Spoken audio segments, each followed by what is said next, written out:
Hi everyone, welcome back to our channel. Welcome to cook with Kavima. இன்றைக்கி potato வச்சு ஒரு சூப்பரான புலாவ் எப்படி செய்யலான்னு பார்க்கலாம் வாங்க. அதுக்கு முன்னாடி நம்ம சேனல் இது வரைக்கும் சப்ஸ்கிரைப் பண்ணலாம், சப்ஸ்கிரைப் பண்ணி சப்போர்ட் பண்ணுங்கள் ஃப்ரெண்ட்ஸ். பாத்திரத்தில் 2 ஸ்பூன் எண்ணெய் போட்டுக்கலாம். எண்ணெய் நல்லா சூடானதும் 1 ஸ்பூன் ஜீரகம் சேர்த்துக்கலாம்.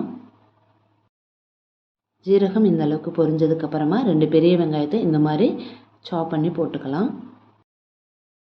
வெங்காயம் நல்லா பொன்னிறமாக வதங்குற வரைக்கும் நல்லா வதக்கிக்கலாம். ஒரு 10 to 15 நிமிஷம் நல்லா வதக்கிக்கோங்க. இந்த அளவுக்கு பொன்னிறமாக வர வரைக்கும் வதக்கிக்கலாம். இந்த மாதிரி நம்ம வதக்கிட்டு செய்கிறப்ப இந்த சாதம் ரொம்ப டேஸ்ட்டாக இருக்கும். இப்போ 1 ஸ்பூன் இஞ்சி பூண்டு பேஸ்ட்டு சேர்த்துக்கலாம். இது கூட இஞ்சி பூண்டு பேஸ்ட்டு சேர்த்ததுக்கப்புறமா கொஞ்சமாக தண்ணி சேர்த்துக்கலாம். இதில் லைட்டாக சேர்த்துக்கோங்க. இதோட பச்சை வாசனைலாம் போயிட்டு நல்லாயிருக்கும். ஸோ அதனால் தண்ணி சேர்த்துக்கோங்க. இப்போ இதோட எசன்ஸ் எல்லாம் இறங்கி நல்லா இந்த அளவுக்கு வந்ததுக்கப்புறமா 1/2 ஸ்பூன் மிளகாய் தூள் சேர்த்துக்கலாம். 1/2 ஸ்பூன் தனியாத்தூள் சேர்த்துக்கலாம். 1/2 ஸ்பூன் கரம் மசாலா இது கூட சேர்த்துக்கலாம். இப்போ இதை நல்லா மிக்ஸ் பண்ணி கொடுத்துக்கலாம். இதோட பச்சை வாசனை போகிற வரைக்கும் நல்லா மிக்ஸ் பண்ணிக்கலாம். இப்போ இதில் மஞ்சள் தூள் ஒரு 1/2 ஸ்பூன் நம்ம சேர்த்துக்கலாம். மஞ்சள் தூள் சேர்த்துட்டு இது நல்லா வதக்கிக்கலாம். இந்த அளவுக்கு நல்லா வதக்கிக்கணும். இப்போ 3 உருளைக்கிழங்க நல்லா தோல்லாம் சீவிட்டு வாஷ் பண்ணி இந்த மாதிரி கட்டமாக கட் பண்ணி சேர்த்துக்கோங்க. இந்த மாதிரி பெரிய பெரிய பீசஸாகவே சேர்த்துக்கலாம். உருளைக்கிழங்கு சேர்த்துட்டு நல்லா இதை மிக்ஸ் பண்ணி கொடுத்துக்கோங்க. மசாலாவோட இது நல்லா மிக்ஸ் ஆகணும். இப்போ உருளைக்கிழங்கு வேகிற அளவுக்கு நம்ம தண்ணி சேர்த்துக்கலாம். கொஞ்சமாக சேர்த்துக்கலாம், ஏன்னா ரைஸ் போட்டுட்டு நம்ம தண்ணி சேர்ப்போம். இப்போ கொஞ்சமாக உப்பு சேர்த்துக்கலாம்.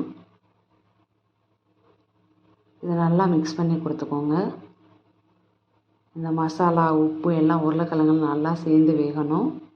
அப்போ தான் இந்த உருளைக்கிழங்கு சாப்பிட்றப்ப நல்லா டேஸ்ட்டாக இருக்கும்.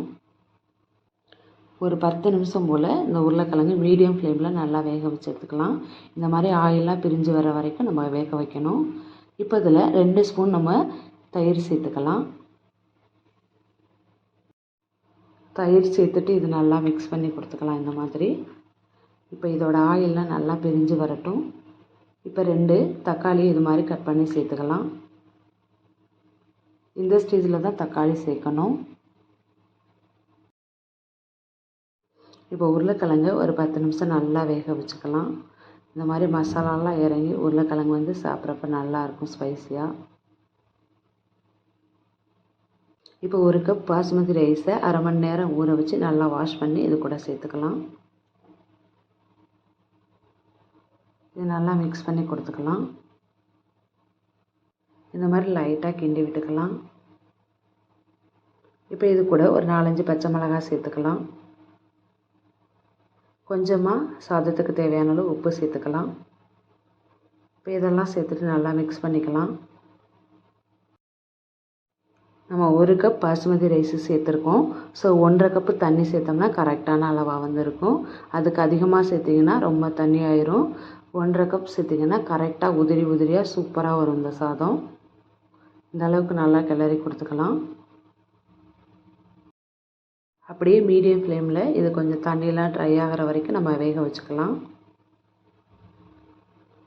இந்த அளவுக்கு நல்லா கொதித்து தண்ணியெலாம் நல்லா வற்றணும். நம்ம குக்கரில் விசில்லாம் போடலை, இதை சும்மா மூடி வச்சு அப்படியே தம் போட்டாலே நம்மளுக்கு கரெக்டாக வந்துடும்.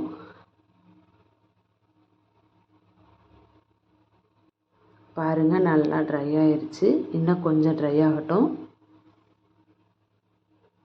இந்த அளவுக்கு தண்ணியெலாம் வற்றினதுக்கப்புறமா லைட்டாக கிளறி விட்டுட்டு சாதத்தை உடைச்சிடாமல் லைட்டாக கிளறி விடணும். கிளறி விட்டுட்டு இது மூடி போட்டு ஒரு 1/2 அன் ஹவர் அப்படியே நம்ம தம் போட்டுடலாம்.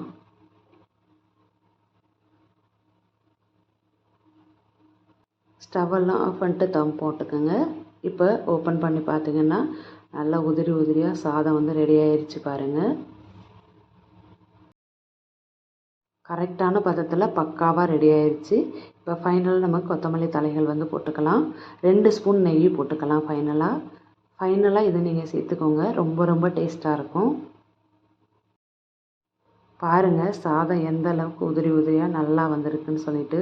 இது லஞ்ச் பாக்ஸ்லாம் கொடுத்து அனுப்புனீங்கன்னா ரொம்ப நல்லாயிருக்கும். சுட சுட சாப்பிட்றப்பயே ரொம்ப டேஸ்ட்டாக இருக்குங்க. ஒன்ஸ் ட்ரை பண்ணி பாருங்கள். தேங்க்ஸ் ஃபார் வாட்சிங். Thank you so much.